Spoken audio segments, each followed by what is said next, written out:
प्यारे बच्चों, स्वागत है एक बार फिर से आप सभी का अपने YouTube channel CBSE ATC classes पे। आज के इस वीडियो में हम क्लास 8th का जो हमारा मैथ्स की बुक है उसका एक्सरसाइज नंबर 3.2 करने वाले हैं। एक्सरसाइज 3.2 करने वाले हैं। आप लोग से उम्मीद करता हूँ कि आप लोग अपनी कॉपी किताब के साथ बैठे होंगे। ध्यान से समझिएगा और सारे क्वेश्चन को ध्यान से समझिएगा, ठीक है। क्वेश्चन नंबर 1 में देखें तो क्वेश्चन नंबर 1 में हमारे को क्या रखा है, find x in the following figure. नीचे आपको कुछ फिगर बना के दे रखे हैं, उनके अंदर आपको एक्स की वैल्यू निकालने के लिए बोली गई है। अगर आप पहले पार्ट को देख रहे होंगे तो पहला जो ए वाला पार्ट है उसके अंदर कुछ इस प्रकार का फिगर बना हुआ है।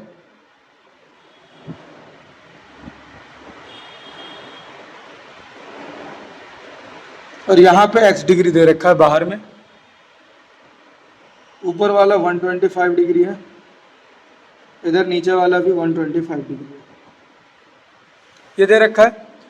इसको करने से पहले मैं आपको एक फॉर्मूला बता दूं, एक रूल बता दूं। किसी भी पॉलीगन के जितने भी बाहरी कोण होते हैं, मतलब जितने भी एक्सटीरियर एंगल होते हैं, लाइक ये एक ट्राइंगल है, इसके ये तीनों एक्सटीरियर एंगल है। किसी भी पॉलीगन के जितने भी एक्सटेंगल एंगल होते हैं उनका सम हमेशा 360 डिग्री होता है। तो सिंपली हम लिखेंगे we know that sum of all exterior angle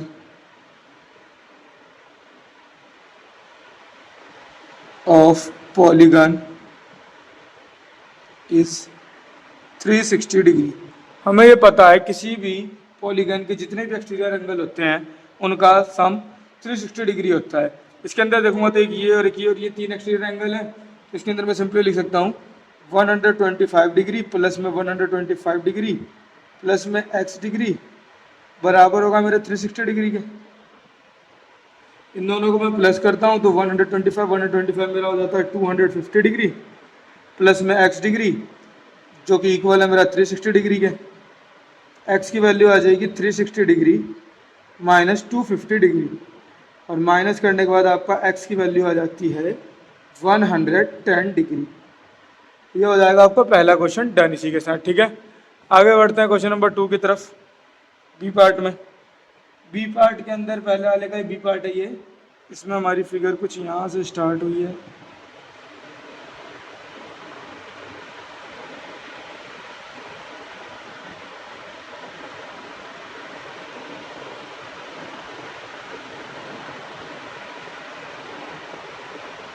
कुछ इस प्रकार की फिगर है। यहाँ पे आपको ये शेप दे रखा है, यहाँ पे आपको 60 डिग्री, फिर यहाँ पे आपको 90 डिग्री का शेप है, यहाँ पे आपका 70 डिग्री लिखा हुआ है और यहाँ पर आपका x लिखा हुआ है, ठीक है। अब देखते हैं इसको कैसे करेंगे हम।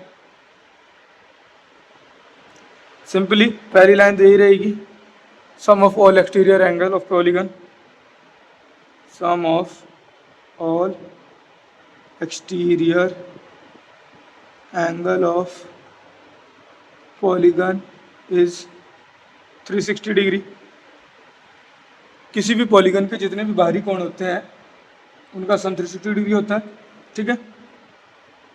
ये 90 है तो मैं कह सकता हूँ ये भी 90 होगा और ये 90 मुझे दे ही रखा है।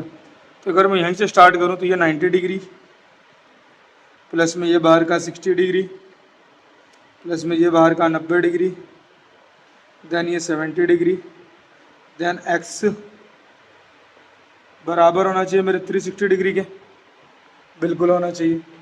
अब इन सभी को जोड़ देते हैं 90 90 180 60 60 120 130 180 और 130 310 डिग्री। जोड़ने पे मेरा आ गया 310 डिग्री प्लस में x बराबर 360 डिग्री। x की वैल्यू आ जाएगी 360 डिग्री माइनस 310 डिग्री और माइनस करते ही मेरा हो जाएगा 50 डिग्री। x की वैल्यू मेरी आ जाएगी 50 डिग्री। आई होप आपको अब ये क्वेश्चन क्लियर होगा। अब चलते हैं क्वेश्चन नंबर 2 की तरफ। ये था हमारा क्वेश्चन नंबर 1। क्वेश्चन नंबर 1 के दोनों पार्ट आई होप आप लोगों को क्लियर हो गए होंगे। क्वेश्चन नंबर 2 को देखते हैं। क्वेश्चन नंबर 2 में हमें क्या दे रखा है। क्वेश्चन नंबर 2 में हमारे को दे रखा है find the major of each exterior angle of a regular polygon. पहला बोल रखा है 9 साइड्स हो, तो अगर कह रखा है अगर किसी पॉलीगन के 9 साइड्स है तो उसके ईच एक्सटीरियर एंगल का मीजर कितना आएगा, हर एक्सटीरियर एंगल का माप क्या होगा। तो तो सबसे पहली लाइन आपको ये लिखनी है, sum of all exterior angle of polygon is 360 degree. सबसे पहले आपने लिखी कि हमें ये पता है कि जितने भी एंगल होते हैं उन सभी का सम जो होता है 360 डिग्री होती है। और आपको ये पूछा गया है कि हर एंगल का सम बताइए।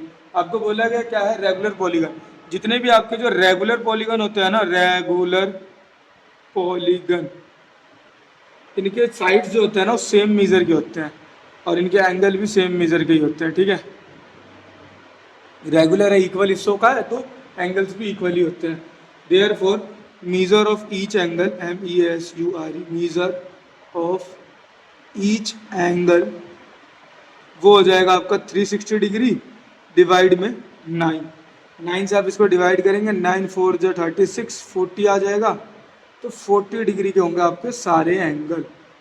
ठीक है, आगे बढ़ता हूँ क्वेश्चन नंबर सेकंड, इसके सेकंड पार्ट की तरफ। सेकंड पार्ट में आपको दे रखा है 15 साइड्स होंगे तो कितने होंगे। 15 साइड्स अगर होंगे आपके उसके अंदर, तो पहली लाइन तो आप यही लिखेंगे, sum of all exterior angle of polygon is 360 degree. सभी एक्सटीरियर एंगल का सम 360 डिग्री होगा। अब आपको मेजर ऑफ ईच एंगल निकालना है इसमें भी। Major of each angle will be 360 degree divided by 15। अच्छा, इसको 15 से डिवाइड करेंगे, 15 2 जा 30 एंड 15 4 जा 60, तो 25 डिग्री आ जाएंगे सारे एंगल्स के मेजर। मैं भी आपकी स्क्रीन के ऊपर अभी दोनों बहुत बढ़िया से क्लियर विजिबल होंगे। आगे बढ़ता हूँ मैं क्वेश्चन नंबर 3 की तरफ। क्वेश्चन नंबर 3 को देखते हैं। क्वेश्चन नंबर 3 में आपको बोला गया है, how many side does a regular polygon have if major of each exterior angle is 24 degree. अगर हर एंगल हमारा 24 डिग्री का है तो साइड्स कितनी होंगी, आपसे ये पूछा गया, साइड्स कितनी होंगी। वैसे तो मैं सिंपली बता देता कि ये 15 साइड थे तो 24 डिग्री आए, तो 24 डिग्री तो 15 साइड आएंगे, लेकिन हमें तो करके दिखाना है ना, इसको भी हम करके दिखाएंगे। सबसे पहली लाइन आपकी इसमें भी सेम उतरेगी, वो sum of all exterior angle of polygon is 360 degree. सभी एक्सटीरियर एंगल का सम 360 डिग्री होता है। ठीक है, और ईच एंगल जो है आपके वो 24 डिग्री के हैं। हाँ जी भैया, 24 डिग्री के हैं। आपको नंबर ऑफ साइड्स निकालनी है, तो लिख लीजिए number of sides. Number of sides आपका हो जाएगा 360 डिग्री डिवाइडेड बाय 24 डिग्री। अब 24 से आप इसको डिवाइड करेंगे, अगर 24 1 जा 24, बचेंगे आपके पास क्या, इधर 6 उधर 6, 12 120, 24 5 जा 120, तो 15 साइड्स हो जाएगा आपका इसका answer, 15 sides. Okay, question number 3 के बाद मैं चलता हूँ आपको लेकर के क्वेश्चन नंबर 4 की ओर। क्वेश्चन नंबर 4 में देखते हैं हमारे को क्या दे रखा है। क्वेश्चन नंबर 4 में हमारे को दे रखा है, how many side does a regular polygon have if each interior angle is 165 sorry, interior angle अगर 165 डिग्री का है। अब आप ध्यान से सुनिए, आपने जितनी भी प्रॉपर्टीज अभी तक पढ़ी हैं उनमें आपने पढ़ा था एक्सटीरियर एंगल के बेस पे। अब यहाँ तो आपको इंटीरियर एंगल दे रखा है, तो सबसे पहले तो आपको एक एक्सटीरियर एंगल निकालना होगा। अब मैं आपको थोड़ा सा रफ वर्क में आपको एक चीज दिखाऊं। फॉर एग्जाम्पल वही ट्राइंगल वाला फिगर ले लेता हूँ मैं। अब इंटीरियर 65 का है, तो एक्सटीरियर कितने का होगा। इन जगहों पे लीनियर पेयर लग रहा होता है, तो इसके बेस पे आप ये कह सकते हैं, इंटीरियर अगर इतना है तो एक्सटीरियर एंगल कितना हो जाएगा। एक्सटीरियर एंगल आपका हो जाएगा 180 डिग्री माइनस 165 डिग्री। 180 में से 165 को माइनस करेंगे तो आपका बचेगा मात्र 15 डिग्री। ठीक है, 15 डिग्री आपका ये बच गया। एक्सटीरियर एंगल हो गया आपका 15 डिग्री। अब आपको बताना है नंबर ऑफ साइड, तो फिर वही line, sum of all exterior angle of polygon is 360 degree. सभी एक्सटीरियर एंगल का सम 360 डिग्री होता है, और आपको निकालनी क्या है साइड, तो number of sides is equal to 360 degree divided by 15। आपने पीछे भी किया था, उसमें भी यही आया था, इस बार भी यही आएगा 24 साइड्स। आप डिवाइड करके देख सकते हैं। ठीक है, आगे बढ़ते हैं क्वेश्चन नंबर 5 की ओर। क्वेश्चन नंबर 5 में आपको दे रखा है, it possible to have a regular polygon with measure of each exterior angle 22 degree, can it be interior angle of a regular polygon. आपको पूछ रखा है अगर एक्सटीरियर एंगल 22 डिग्री है तो क्या एक रेगुलर पॉलीगन बन सकता है या नहीं, और वही पूछा गया है क्या ये इंटीरियर एंगल हो सकता है या नहीं किसी रेगुलर पॉलीगन का। ठीक है, आइए इसको करते हैं। अब एक्सटीरियर एंगल के केस से मैं स्टार्ट करता हूं। अगर एक्सटीरियर एंगल 22 डिग्री होना चाहिए तो इससे 360 हमारा कंप्लीटली डिवाइड होना चाहिए, क्योंकि sum of all exterior angle of polygon is 360 degree. अगर ये डिवाइड हो जाता है मेरा 22 से तो बिल्कुल कह सकता हूँ होगा ही होगा, और नहीं होता है तो मैं कह दूंगा कि नहीं होगा। अब 360 को मैं 22 से डिवाइड करूँगा, 22 वन जा 22, 4 बचा 1 बचा 0 उतारा, 22 6 जा 6 जा 12 1 6 जा 12 13 8। तो ये तो प्रॉपर डिवाइड नहीं हुआ, तो आप इसमें लिख देंगे 360 degree is not a perfect multiple of 22 degree. 22 degree का एक परफेक्ट मल्टीपल नहीं है, सच पॉलीगन इज नॉट पॉसिबल।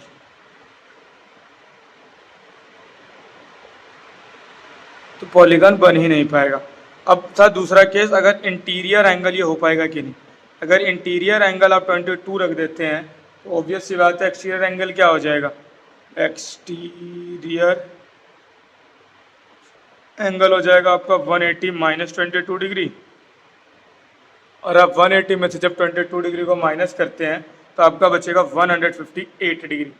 और फिर वही वाली कहानी हो जाएगी, 360 को आप डिवाइड करेंगे 158 से तो ये 360 के टेबल पे 158 जो है 2 पे जाता हूँ, 8 से 16 1 5 से 10 11 1 2 2 1 3 रिमाइंडर बच रहा है।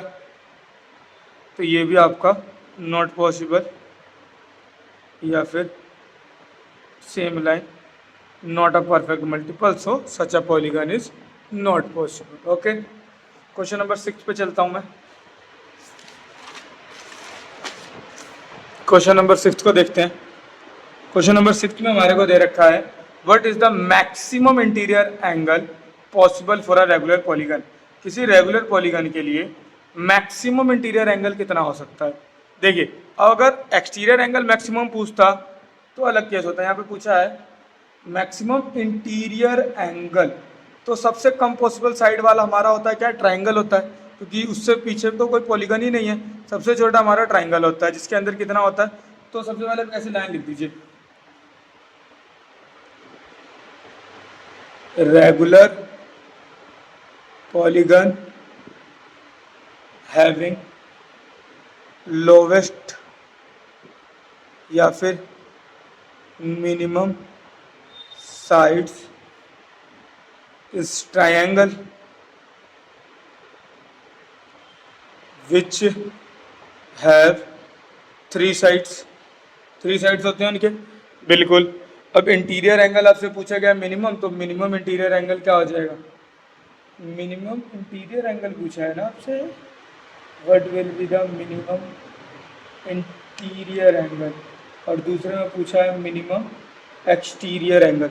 तो मिनिमम इंटीरियर एंगल आपका हो जाएगा मिनिमम इंटीरियर एंगल। देखिए, इसको मैं दूसरे तरीके से लगा रहा हूँ, तरीका आपको याद होगा। ट्राइंगल के तीनों एंगल का सम 180 होता है, तो 180 से आप 3 को डिवाइड कर देंगे तो आपका आंसर आ जाएगा 60 डिग्री। ठीक है, एक और तरीका, उस तरीके में पहले हम एक्सटीरियर एंगल निकालेंगे। अगर हम एक्सटीरियर एंगल निकालने जाए, एक्सटीरियर एंगल, तो एक्सटीरियर एंगल क्या हो जाएगा, ये यहाँ से बाहर आ रहा होगा, अगर ये लाइन बाहर आ रही होगी तो इस वाले को मैंने नीचे निकाल दिया है ना, तो ये ऊपर जा रहा होगा, ये इधर आ रहा होगा। ये तो इन तीनों को मान लीजिए आप एक्सटीरियर एंगल, तो एक्सटीरियर एंगल 3 ही होंगे, तो 360 से आप 3 को डिवाइड करिए तो आ रहा है 120 डिग्री। एक्सटीरियर एंगल 120 डिग्री संभव है। और फिर अगर इसके बेस पे आप इंटीरियर निकालते हैं तो आपको यहाँ पे एंगल सम प्रॉपर्टी वाली यूज़ नहीं होगी, तो इंटीरियर एंगल आप इस तरीके से भी निकाल सकते हैं 180 माइनस 120, तो आपको आ जाएगा 60 डिग्री। ठीक है, दोनों तरीके वैलिड है, कोई दिक्कत नहीं है, किसी भी तरीके से आप इसको कर सकते थे। ठीक है, ये था आपका एक्सरसाइज नंबर 3.2। लगभग 15-16 मिनट में आपका चैप्टर एक्सरसाइज हो चुका है। मैं उम्मीद करता हूँ आप इसको अच्छे से रिवाइज करेंगे और अगले वीडियो को जरूर देखेंगे और कॉपी में नोट करके आएंगे। अपने डाउट्स वगैरह कमेंट में से जरूर पूछेंगे। वीडियो अच्छी लगी हो तो लाइक कमेंट शेयर करना ना भूलें। ये 3.2 का पूरा सॉल्यूशन अभी आपको ATC क्लासेस के एप्लीकेशन पे भी अवेलेबल हो जाएगा, तो आप वहाँ से भी इसको देख सकते हैं। धन्यवाद।